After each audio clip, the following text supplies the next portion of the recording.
आज हम press conference इसलिए कर रहे हैं कि राज्यसभा में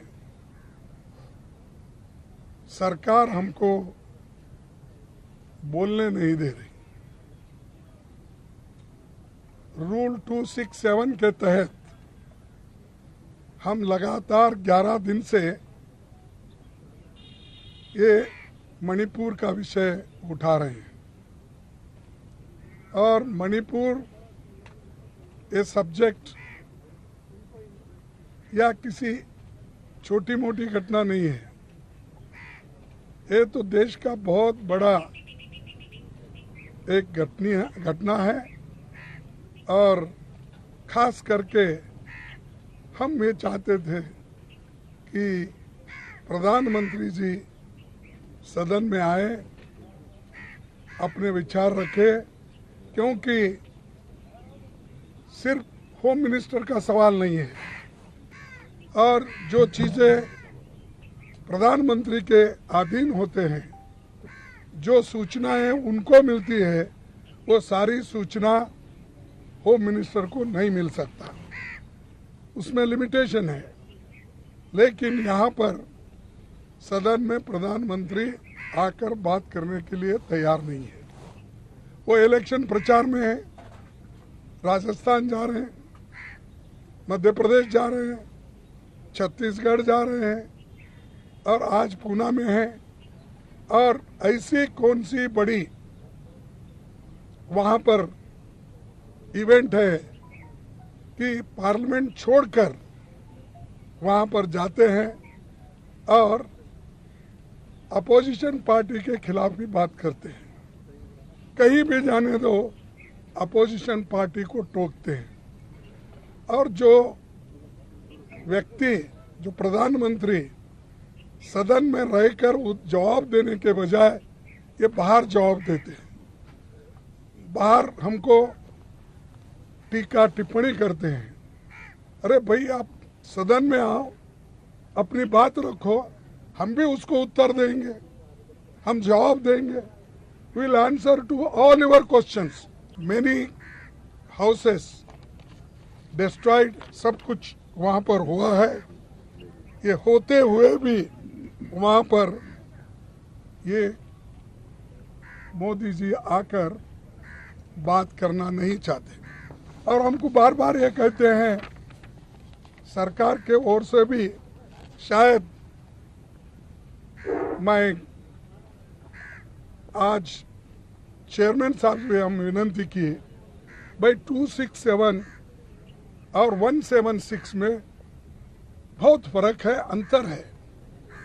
176 में 2-2.5 घंटे की चर्चा हो सकती है, लेकिन 267 में लंबी चर्चा हो सकती है।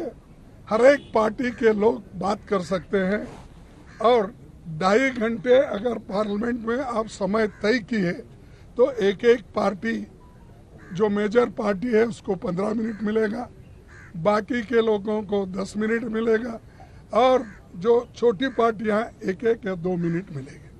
आप बताइए, इतनी बड़ी घटना, इतने लोग, एक तरफ स्त्रियों का नंगा परेड हो रहा है, मार रहे हैं, दुकान जल रहे हैं, मोटर कार घर जल रहे हैं, ये सब कौन करा रहा है? और वो कहते हैं कि अपने होम मिनिस्टर 3 दिन वहाँ थे। अरे भाई, 3 दिन वहाँ अगर थे मणिपुर में, फिर ये समस्या को सुलझाए क्यों नहीं? अभी बढ़ रहा क्यों? ये हमारा उनको पूछना है और उसका उत्तर क्या मिलता है हमको वो भी देखना है।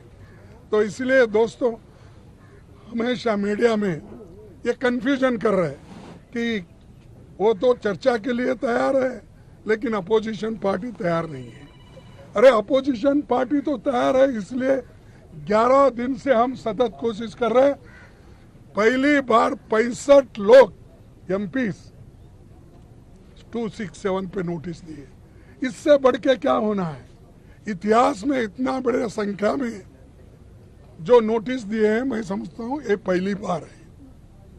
In spite of that they are not worried, क्योंकि उनके पास मेजॉरिटी है, बुलडोजर लगा रहे और हमेशा यही बात करते हैं कि देश आगे बढ़ रहा है, लेकिन इसको पीछे ढकलने वाले वही लोग हैं।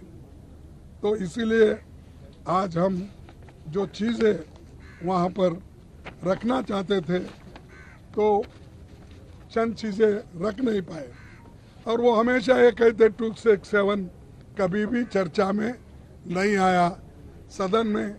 वो चेयरमैन साहब को भी वही बताया गया उन्होंने, लेकिन हमारे पास आंकड़े हैं। 267 में 7 बार 7 ओकेजन्स उन्होंने इस सदन में क्वेश्चन आवर बाकी के सभी बिजनेस स्टॉप करके 7 बार समय दिया गया है। उसी तरह क्वेश्चन आवर स्टॉप करके 10 ओकेजन पे उन्होंने इस पे चर्चा, ऐसे विषय पे 267 पे चर्चा करने के लिए समय दिया गया है। और हमारी गवर्नमेंट जब थी उस वक्त के भी बहुत है, ये तो आने के बाद डेमोक्रेसी में इनका कम विश्वास है और बात करने में इनका ज़्यादा विश्वास है। देखिए, मनमोहन सिंह जी जब थे तब इन लोगों ने एक यही शायद नॉर्थ ईस्ट रीजन का एक समय आया था, उसमें उन्होंने खासकर वेंकैया नायडू ने एक क्वेश्चन पूछा था। उस वक्त अगस्त 17, 2012 को क्या है question hour? Question hour was suspended by the chairman to take up the discussion on the topic of attacks on migrants from the northeastern region in different parts of the country in the light of the request made by the members। ये वेंकैया नायडू एक उठाए थे सवाल, तो सभी question suspend करो, business suspend करो, इसको इम्पोर्टेंस देकर आप चर्चा शुरू करो। तब डॉक्टर मनमोहन सिंह जी उस चर्चा में पार्टिसिपेट किए और उन्होंने उत्तर दिया। ऐसे कई उदाहरण मेरे पास है, समय नहीं है और आपको भी उतना समय नहीं है जिसको ग्रहण कर। इतने हमने जो प्रेसिडेंट है या पीछे के जो नेताओं ने कहा है, वाजपेयी जी भी कहे हैं, और वाजपेयी खुद ही ये कहते थे कि क्वेश्चन और सस्पेंड करके इसको चांस देना चाहिए बोलने के लिए। अरे जब नेता लोग, बड़े बड़े नेता लोग, उनके नेता लोग भी इसी सवाल पे कई बार मुद्दे उठाकर वो प्रश्न, क्वेश्चन आवर और बाकी चीज़ें सस्पेंड करके लिए हैं, तो ये आज यहाँ पर हमको धमकाया जा रहा है और हमको कहा जा रहा है कि अगर आप बार बार ऐसे उठे तो आपको बड़ी शिक्षा मिलेंगी। ये कौन कर रहे हैं? चेयरमैन के मुंह से सरकार करवा रही है। सरकार अगर ये बातें नहीं करती तो नहीं होता था। और दूसरी चीज, एक हमारे सीनियर ये राज्यसभा मेंबर श्रीमती रजनी ताई पाटिल, उसको सस्पेंड किया गया एक सेशन के लिए। अब ये दूसरा सेशन चल रहा है, फिर भी उसका रिवोक नहीं हो रहा। क्या डेमोक्रेसी है? ये तो डिक्टेटरशिप है। मैं तो ये कहूंगा, कोई कुछ भी बोलने दो, ये तो हिटलरशाही है। तो इसीलिए मुझे बड़ा दुख होता है। मुझे भी थोड़ा अनुभव है, हमेशा मैं पार्लियामेंट में सुबह से शाम तक बैठने की मुझे आदत है, सुनने की आदत है, लेकिन इसको भी कभी हम नहीं भूलना चाहिए कि हम बैठते इसलिए कि विचार दूसरों के सुनने के लिए, लेकिन वहाँ पर कोई भी बात सुनने के लिए भी तैयार नहीं है।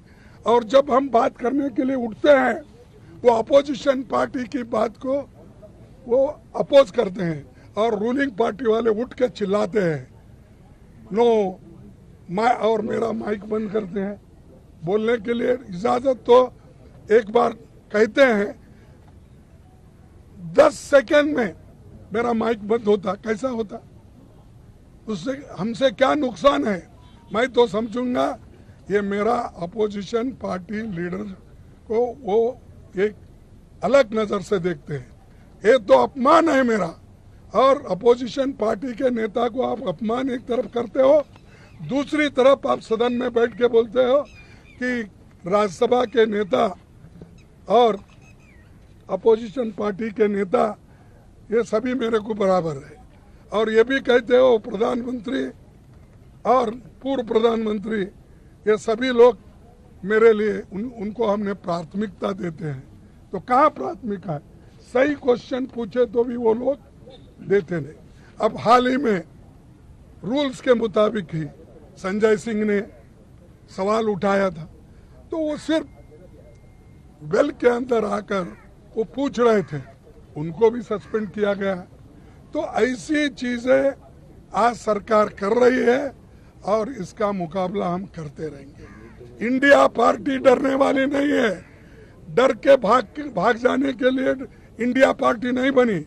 मुकाबला इनका करेंगे, इनको हराएंगे 2024 में, और जो कुछ भी हमारे ऊपर वो अन्याय कर रहे हैं करने दो। हम तो लोक हित में काम करने वाले लोग हैं, लोकतंत्र के लिए और संविधान के बचाव के लिए जो कुछ भी हमको कुर्बानी देना पड़ेगा हम देंगे। नमस्कार। Thank you, thank you. और कोई बोलेंगे? और कोई बोलेंगे? Manoj, Sanjay, done, thank you. Sir एक सवाल ये है कि सदन में आप लोग की सुनी नहीं जा रही है, आपको बोलने नहीं दिया जा रहा है।